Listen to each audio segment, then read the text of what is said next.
When I was visiting my friends this spring in the US, we decided to go out to see some movie, and our choice was the new movie Risen. For those who haven't seen this movie, I will tell a short plot of it. Risen is a biblical story about the resurrection of Jesus and the weeks which are following this event. And all this event is seen by this Roman military tribune, Claudius, and through his eyes. He is instructed by Pontius Pilate to oversee the execution of Jesus of Nazareth.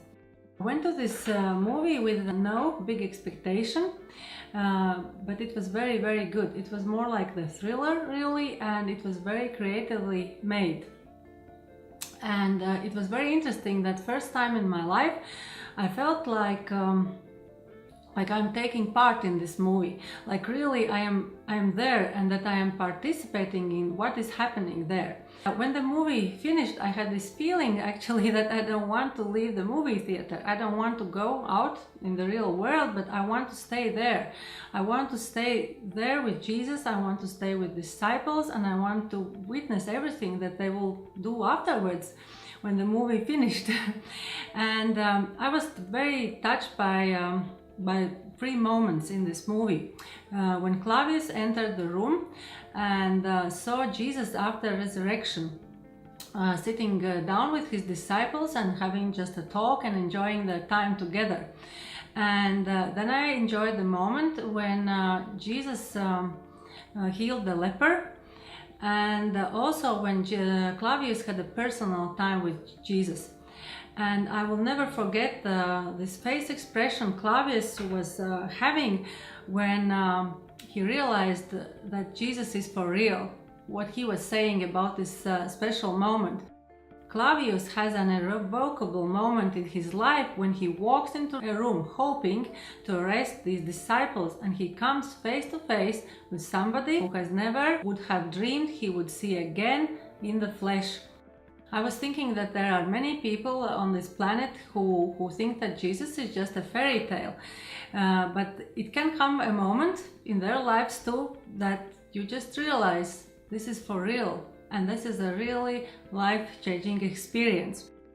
And this other episode where Jesus heals the leper is very, very simple, but it touched me very deeply too. This episode somehow reminded me and again that the Lord is our healer, that He is the same yesterday, today and tomorrow, and that for Him everything is possible. After some time, my spiritual director introduced me to one exercise. I had never done that before, and it is called Gospel Contemplation. It's a wonderful way how to try a reflective, prayerful, imaginative way of reading a gospel passage. When you listen to my reading, think about the following. Play the scene out in your imagination like a movie. Use all your senses to experience it. How did you experience Jesus? The others in the scene? Where were you in the scene? What were your feelings? What was noteworthy for you? Offer up the entire experience or a particular part of the experience as you are led in prayer. Be still with God. Journal your experience and questions. Jesus got into the boat again and went back to the other side of the lake, where a large crowd gathered around him on the shore. Then a leader of the local synagogue, whose name was Jairus, arrived. When he saw Jesus, he fell at his feet, pleading fervently with him. "My little daughter is dying," he said. "Please come and lay your hands on her, heal her, so she can live." Jesus went with him, and all the people followed, crowding around him. A woman in the crowd had suffered for 12 years with constant bleeding. She had suffered a great deal from many doctors, and over the years she had spent everything she had to pay them. But she had gotten no better. In fact, she had gotten worse. She had heard about Jesus, so she came up behind him through the crowd and touched his robe, for she thought to herself, "If I just touch his robe, I will be healed." Immediately the bleeding stopped, and she could feel in her body that she had been healed of her terrible condition. Jesus realized at once that healing power had gone out of him, so he turned around in the crowd and asked, "Who touched my robe?" His disciples said to him, "Look at this crowd pressing around you. How can you ask, 'Who touched me?'" But he kept on looking around to see who had done it. Then the frightened woman, trembling at the realization of what had happened to her, came and fell to her knees in front of him and told him what she had done. And he said to her, "Daughter, your faith has made you well. Go in peace. Your suffering is over." While he was speaking to her, messengers arrived from the home of Jairus, the leader of the synagogue. They told him, "Your daughter is dead. There is no use troubling the teacher now." But Jesus overheard them and said to Jairus, "Don't be afraid, just have faith."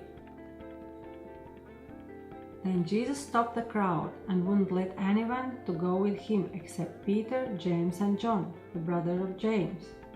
When they came to the home of the synagogue leader, Jesus saw much commotion and weeping and wailing. He went inside and asked, "Why all this commotion and weeping? The child isn't dead. She's only asleep." The crowd laughed at him, and he made them all leave. And he took the girl's father and mother and his 3 disciples into the room where the girl was laying.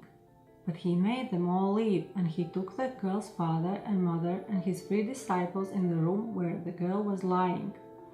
Holding her hand, he said to her, "Talitha koum," which means, "Little girl, get up." And the girl, who was 12 years old, immediately stood up and walked around. They were overwhelmed and totally amazed.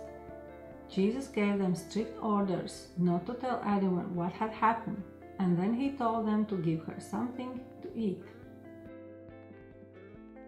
When we discussed the experiences of this exercise in one of my Bible study groups, it was very interesting to hear back the feedback. And one of my best friends thought that imagination is not her strength. But while I was reading, Lord really talked to her heart through 2 different verses. So she was very encouraged also. Another my Bible study member said that she was following Jesus, and she so much wanted also to be in the room with the 3 disciples and Jesus and the parents to see how the girl was raised from the dead, but somehow she didn't feel that she's allowed to go there, and so she stayed behind the doors, and she said she was watching through the keyhole, and it was very interesting. What I learned from this experience is that this exercise really built up my faith. It helped me to understand where I am in my relationship with Jesus. I really noticed that my heart is there for those who are in physical pain and suffering. And actually during the movie, which I was talking before, when there was this episode I said which touched my heart about the healing, I prayed for the woman who was sitting next to me in the movie theater. This woman was my friend's friend, and before we went to the movies, she told that she really suffers greatly from allergies. And when I saw in the movie that Jesus heals a leper, I just decided to myself that I will now pray for her healing, and that she gets back the confidence and faith that she doesn't have to rely only on medicine, but that Jesus can heal her also today. You can choose the passage from the Bible yourself, and you can try it on your own, or you can use this exercise in your small group. Here are the questions on the screen for you again.